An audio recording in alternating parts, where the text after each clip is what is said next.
All right, y'all, this is James with Quantum Mechanic. Today I'll be talking about what's in my electrical diagnostic crash bag, so to speak. So I do a lot of electrical diagnostics, and I have some other stuff too where I do like electrical repair. This isn't really repair, this is more diagnostics. So these are the tools I use. I just grab this whole bag, I set it up somewhere, and it allows me to really do a lot of what I need to do as far as diagnostic goes for electrical work. So, things like electrical shorts, power to ground issues, just kind of you name it, this will do it. So I want to start with the bag, and then I'll talk about, and all this stuff goes in the bag. So let's start here with the bag and what I keep in it.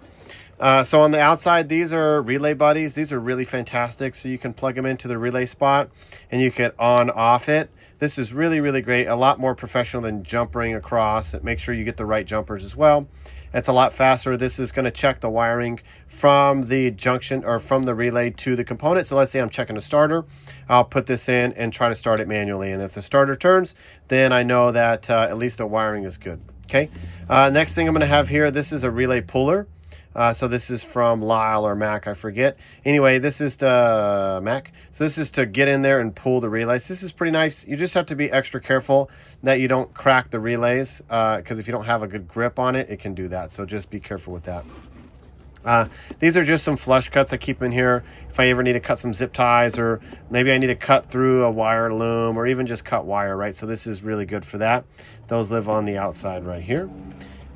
And then on this side here, I'm going to have two pliers. I'm going to have the electrical crimpers and cutters. Look at that. I got some wire on there already.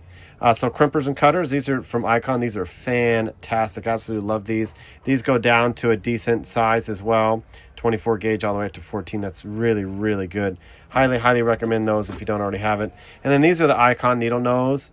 They're okay. I think if I would prefer to have another set of the three positions kind, but these are a lot cheaper. You get them on sale and they're just great. I mean, they work for small little bitty stuff, so that's why they're in here. I don't really have another need for it. Then I also keep an additional scanner, right? So one of these, this is from King Bolin. This was sent to me. I did a review on this. It's not the best scan tool in the world, but it'll get the job done. And sometimes it's faster for me to just plug this into the thing, hook it up to my phone, than it is to run all the way back to the truck and the van and grab my main scanner. So that's on the outside, because sometimes I'll also grab this scanner. Let's say my main scanner, either my X tool or my launch or whatever, isn't communicating with the vehicle. Maybe this one will. So it's just, it's always nice to have multiple scanners, because sometimes some communicate with cars better than others, or that'll have a special function that one won't, even though there's not really one scanner that does everything. Okay, so on this one is another, this is really great non-contact voltmeter. This is really good for coils, so testing coils. I have another one as well in the main toolbox. That's a little bit faster to get to, but this is nice just to have to text to see if those are spinning off for you. This is from Snap-on. This is one of those wire loom cutters. This works pretty well. I have a couple more in here. This is another one. This is a wooden one. This one's nice. I actually feel like this one's a little bit more sturdy than Snap-on. I've already warranted this out once. But anyway, and then in here, this is a seamstress, the ones for seamstresses. So this is meant to cut threading. So these are really useful. So if I broke this one, I could go to this one. If I break this one, I can go to those. And I like this one too. It has a long handle, so I can really, grab it from the end and push into those wire looms if I need to. So just a good tool to have. All right, and then back here, I don't get into this a ton, but let's say I have to pin out some stuff. Let's say I have to remove some pins because let's say electrical connector is not making good connection. I can pop the terminals out, and then I can kind of reset it. Maybe I need to glue it in place if the customer doesn't want to pay for the full repair. So this is really good. It has all the different connectors for that, all the different fittings. So this is cheap off Amazon, but highly worth. There's a lot of duplicates and doubles of things, but highly recommend something like that. You can also use this as well to clean out the terminals. Let's say there's some gunk and crap in there. You can run this in over and over again to kind of clean it out. So just a good general tool to have for stuff like that. Comes in handy a lot. Okay, so inside the bag, I'm going to have just a simple Phillips and flathead. These are old Stanley that I've had forever. Geez, I can't even tell you how long I've had those. And then I'm also going to have my rubber tape, liquid tape. So this is really good. Let's say you've gotten to a customer's car that's already has a nick in it. And really the right answer is to cut the nick out completely and solder and shrink wrap in a new connection. But sometimes the customer doesn't want to pay for that or what have you, so, or it's hard to get to. So you use something like this liquid electrical tape. Do a couple of dabs on there, let it dry, do a couple more dabs. It's much better than electrical tape in my opinion. And it makes for a nice, tighter, weatherproof seal. So this liquid tape is something I recently started doing a couple years ago, and it's been really good. And that's it. Oh, and then I also have an inline spark tester here. Once again, this is only going to tell you if the signal is going to the spark plug, not if the spark plug is actually sparking. And then this is just a trim panel. So if I'm inside diagnosing a rear view camera or a window that won't go down or whatever, I can use this to pop up some of the panels and gain access. I have more of these little trim tools, but that's the one I keep in here. Okay, and then on this side, in this pocket here, is going to house my single channel lab scope. So this is a cheap lab scope, but it works. So this is decently okay for checking to make sure you have the right signal for a cam and crankshaft position sensors, but you cannot compare because it's a single scope. So you cannot compare the cam and crank to each other, which is a little bit more in depth. I'm actually going to be getting the launch one to use on my scan tool, so I'll do a review on that. I also keep in here, this is starting fluid.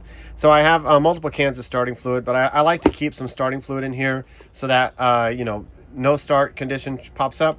Spray some starting fluid in there. If it starts right away, you know you have a fuel delivery problem, either with the injectors, the filter, the pump itself, or the regulator, or whatever the case may be. So this is just a good way to bypass all that stuff. It's a mechanical, the only real mechanical thing I have on here for testing no start cars. And then in the bottom compartment, this is a kind of a cool bag. It has this parts bin zone down here. This is kind of neat. Goes the full length of it. So this is where I put most of this other stuff, which I'll talk about. So this is going to house my back probe kit. This is really nice. This is from Harbor Freight. I've either lost or broken a bunch of these pins, probes, and connectors already, but they give you enough that you can do that. So really good kit. This is nice for puncturing the wire. So let's say you puncture the wire with this to get a good reading. Then you can use that liquid electrical tape to kind of seal it up. Even though what should happen is when you puncture the wire, you pull it out, it should seal itself. But if you want to, if it's old, it's brittle, or if you just want to be certain, you can always put a little dab will do her, if you know what I'm saying. So anyway, really good kit right there. Okay, and then also in here, I don't put the jumper wires in here. I put these miscellaneous things on top, which I'll get to right now. All right, the next thing is going to be the power probe. This thing is worth its weight in gold. This is the power probe, I think 4. I highly recommend if you're doing any kind of electrical work. I know there's guys out there that don't like it. I absolutely love this thing. I changed out the grounding strap for it to be a little bit longer with an alligator clip. I think that's just better. But anyway, this is a really great tool, and you know, I'll go into more detail about the power probe on another day. But it's nice because you can pop this off, and then you can pop on different connectors, right? So it's just really good. They even make extra long ones, and Power Probe, they have a lot of really cool tools as well. So highly recommend this tool right here. Just it really cuts down on diagnostics time. So really highly recommend it. And that goes something like that. Okay. And then I also have it's not shown in here, but like I said, I do a lot of electrical repair and diagnostics. So I'm not going to show you things like soldering, or I also have an amp hound as well. That could probably go in here, but it just doesn't. All right, so now let's talk about the multimeter, okay? I know you guys have asked me before about how to use a multimeter. I think there's really good videos out there already. One of these days, I'll do a video. It's on my list of things to do on how to use it, specifically for automotive and how I use it the most. But let's talk about it a little bit right now. So mostly what I use this for is voltage. So testing voltage, either reference voltage, or battery voltage, or alternator output, or something like that. That's really good for this. You can also use this for parasitic draw, you know, across the battery terminals to see how much current you're drawing with the key off.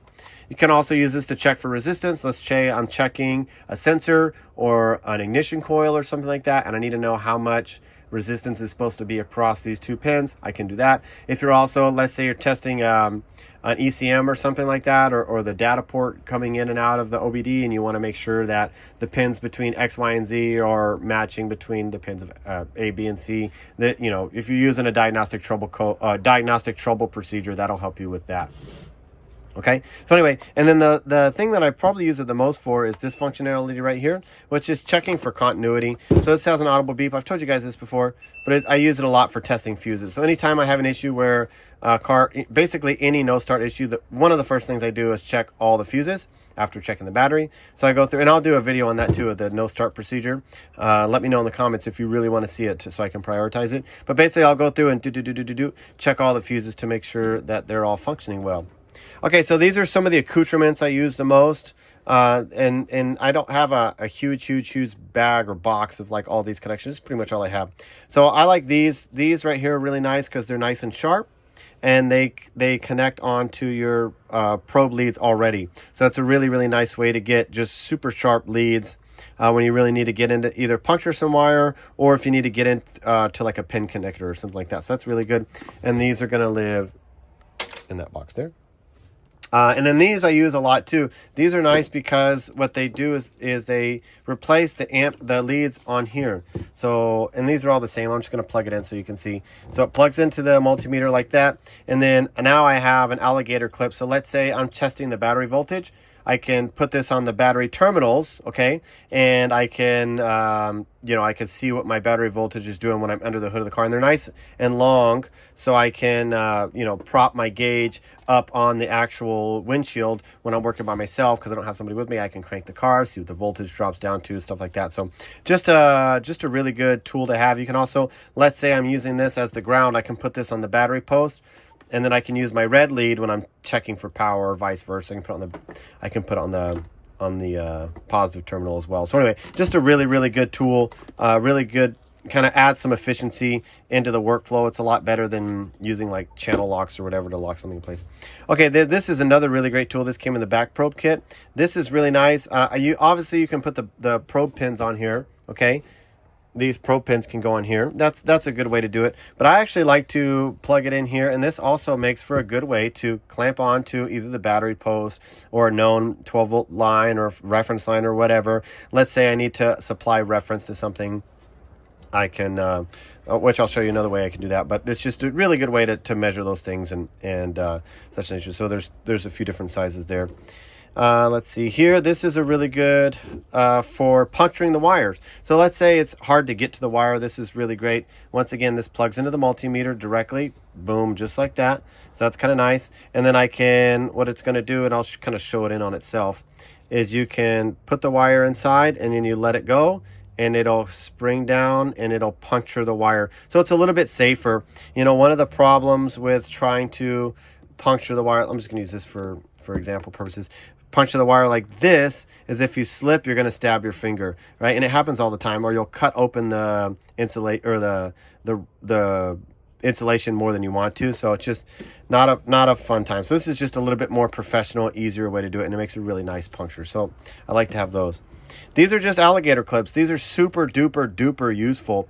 I tie them in on itself. Just make sure you check continuity across the wiring before you use it, right? Just like you would check a fuse, because you always want to make sure that these leads are in good condition. You have no idea how many times I think I'm testing something, and when I find out that the leads are no good because the connection between this alligator clip and the wire broke, or it got slipped out just ever so slightly.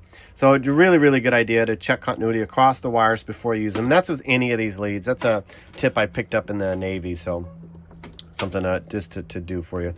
And then this is really nice because this also plugs into the multimeter. It has a separate port here so you can read it if you need to, but this is nice because it has a little clamp on it. So let's say you have some exposed wiring. Let's say you want to clip on it, and then it'll just stay there. So it's a little bit more delicate than using like an alligator clip or one of these huge clips or something like that, or even something like this because it's already exposed. So just another tool in the toolbox, so to speak.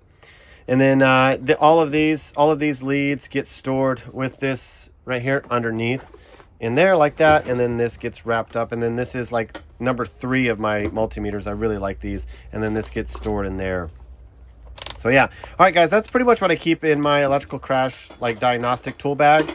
Let me know if you guys have any questions about any of this stuff in particular. And also let me know what kind of videos you want to see. If you do want to see some more electrical diagnostic type stuff, shout out to Advanced Level Diagnostics. They're really, really great. They do a lot of really, really good videos. I watch them just when I'm kind of bored. And you definitely can pick up something. Even if you think you're the best diagnostic technician in the world, you can always pick something up from somebody else.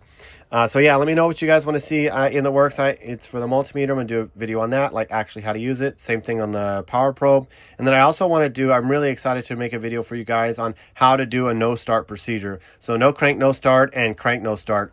Those are my two favorite diagnostics to get. They're so fun to do. And I'd like to think I'm pretty good at it. I have a very, very high success rate with those. So anyway, all right, guys, let me know if you have any questions. And thanks again for watching. And remember, don't drink and drive.